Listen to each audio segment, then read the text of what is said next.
His new reaction to the Paul Manafort sentencing as the president's former campaign chair is set this week for his second sentencing on other charges in his bank and tax fraud case. Former FBI acting director Andrew McCabe says he was, quote unquote, shocked by last week's sentencing when the judge gave Manafort 47 months, well below the sentencing recommendation guidelines of 19 to 24 years. Watch it. I think it's an incredibly lenient sentence in light not just of the offenses he was convicted for, but the additional offenses that he has pled guilty to in D.C. and the offenses he's acknowledged essentially in the sentencing process in Virginia. And there's more. Critics have also pounced on federal judge T.S. Ellis III for saying Manafort had otherwise led a largely blameless life, saying they find that galling given Manafort's work for some of the world's most unsavory and brutal dictators. Senator Cory Booker, a Democratic presidential candidate now, says Manafort's sentencing points to a double standard. You can tell a lot by a country by who they incarcerate. But in our country, we prey upon the most vulnerable citizens in our nation. Poor folks, mentally ill folks, addicted folks, and overwhelmingly black and brown folks. Were you shocked that he only got 47 months? No, this criminal justice system can't surprise me anymore.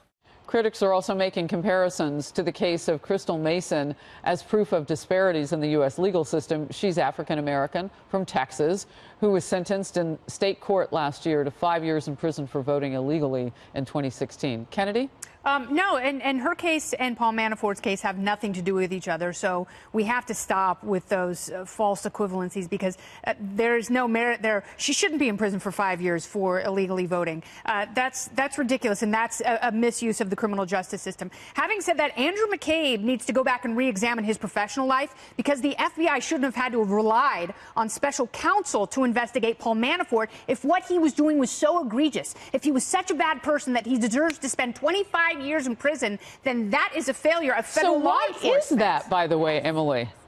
I mean, why have to rely? Kennedy, that's such an interesting point. Oh, I know. I loved that point. You are absolutely right. And I think when everyone is calling for, because of A, then B, C, and D must happen, and in this Manafort case, people are now, oh, well, we hope he gets the maximum for next. To me, the travesty within the criminal justice system, it's littered throughout it, and it goes through post-incarceration system, of course. I agree with what Senator Booker said, absolutely. But I don't need to have either a false equivalency made for me or to point someone out and say, well, therefore he gets a million years. I would like to see reductions in mandatory sentencing and guideline sentencings all across the board. And there's a lot of more toxic elements that we need to address. Right. But I want to get to Richard, because this seems to be a point where Republicans and Democrats can agree based on what the president has just done with prison reform. I think you're right, and I think it goes to two things. It goes to the sentencing guidelines, and it goes to this judge's ruling where he talks about how egregious these guidelines are. And a couple years ago, he gave somebody a 24-year sentence for a drug crime. Yes, the crimes are different, but herein lies the problem, because a drug crime,